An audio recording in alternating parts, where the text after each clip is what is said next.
আরে এই মিয়া, আমার কি ছোট লোক মনে হয় আপনি বাড়ি ঘরের গরম দেখাইতেছেন? আরে এরকম তো রান্নাঘর আছে আমার ঢাকা শহরে আর 10টো। দাঁড়ান, ফোন আসছে, কথা বলে নেই। হ্যাঁ হ্যাঁ, হ্যালো বাজান। হ্যাঁ আব্বু কও। ও তুমি হেলিকপ্টার কিনবা? আচ্ছা আব্বু, আমি বুকিং দিয়ে দিতেছি। এ কি কয় রে, ছাওয়াল এক দিব হেলিকপ্টার কিনা, এ তো বিশাল বড় কোটিপতি রে। এক যদি মোবাইল দিবার পারি, এবার ঈদ আমাকে জাক জমক কাট পরে। হ্যাঁ আচ্ছা, ঠিক আছে ঠিক আছে। আরে ভাই, আপনি দালাল করে ডাক দিছেন, আমি তেমন মাইন্ড করি নাই।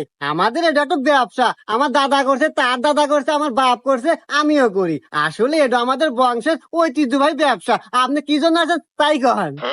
আসলে ভাই, আপনার মতো দালালের কাছে আসা যদিও আমার সাজে না, তারপরেও আসলাম। ওই যে আপনার ভাবি আল্লাহ খুব শখ করছে গ্রামে এবার একখান কুরবানি দিব, তাই আপনার কাছে আসা। আপনি একটু দেহা শুনে ওই ভালো একটা গোয়ালের গরু কিনে দিবেন। তো আসলে ভাই, গ্রামে